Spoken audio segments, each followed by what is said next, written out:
This is the fairy tale story of Cinderella. It is brought to you by Stories to Grow By. Once upon a time, a girl named Cinderella lived with her stepmother and two stepsisters. Poor Cinderella had to work hard so the others could rest. It was she who had to wake up each morning when it was still dark and cold to start the fire. It was she who cooked the meals. It was she who kept the fire going. The poor girl could not stay clean from all the ashes and cinders by the fire.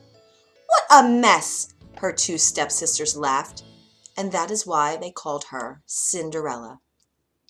One day, big news came to town. The king and queen were going to have a ball. It was time for the prince to find a bride.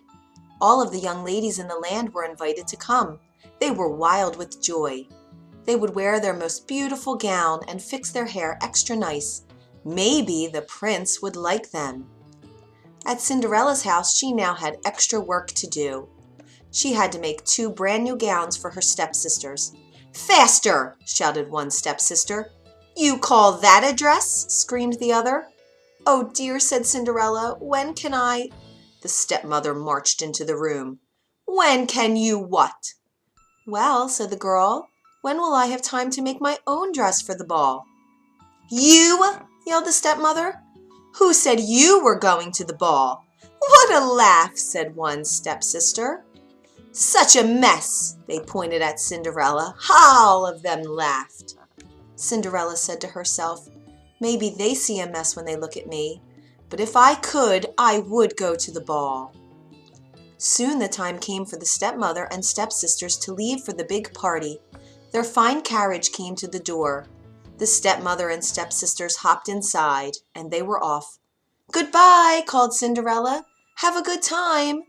But her stepmother and stepsisters did not turn to see her. "Oh, me," said Cinderella sadly. The carriage rode down the street. She said aloud, "I wish I could go to the ball too." Then, poof! All of a sudden, in front of her was a fairy. "You called?" said the fairy. "Did I?" said Cinderella. "Who are you?" "Why, your fairy godmother, of course, and I have come to grant your wish." "But," said Cinderella, "my wish is impossible." "Excuse me," said the fairy godmother in a huff. "Did I not just show up out of thin air?" "Yes, you did," said Cinderella. "Then let me be the one to say what is possible or not." "Well, then I will tell you," said Cinderella. "My stepsisters and stepmother just left for the ball. I wish I could go too." She looked down at her dirty clothes. "But look at me." "You do look a bit of a mess, child," said the fairy godmother. "Even if I had something nice to wear, I would have no way to get there," she said. "Dear me, all of that is possible," said the fairy godmother. And with that she tapped her wand on Cinderella's head. At once Cinderella was all clean. She was dressed in a beautiful blue gown. Her hair was set up high on her head inside a golden band. "This is wonderful," said Cinderella. "Who said I was done?" said the fairy godmother. She tapped her wand again.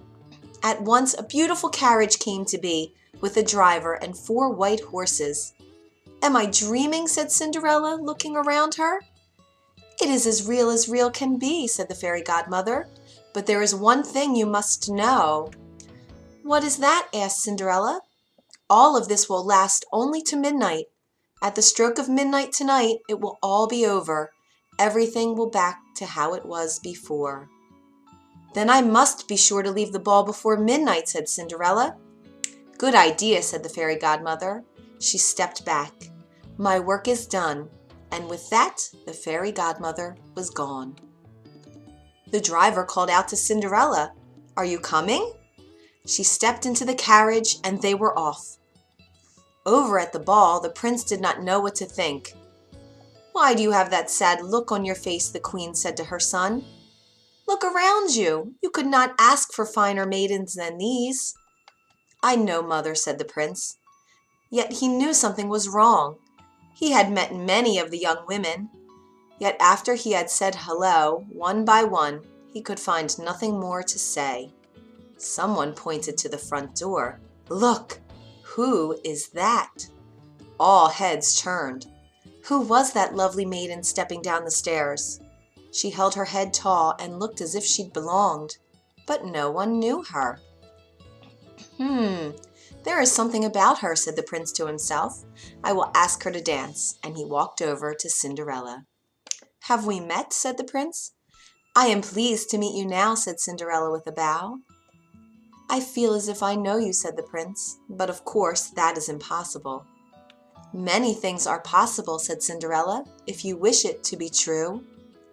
The prince felt a leap in his heart. He and Cinderella danced. When the song was over, they danced again, and then they danced again and yet again. Soon the other maidens at the ball grew jealous. Why is he dancing all the time with her? They said. How rude! But all the prince could see was Cinderella. They laughed and talked and danced some more. In fact, they danced for so long that Cinderella did not see the clock. Dong, said the clock. Cinderella looked up. Dong went the clock again. She looked up. Oh my, she cried out. It's almost midnight. Dong, rung the clock. Why does that matter? Said the prince. Dong, called the clock. I must go, said Cinderella. Dong went the clock again. But we just met, said the prince. Why leave so soon? Dong, rung the clock. I must go now, said Cinderella, and she ran to the steps. Dong, said the clock again.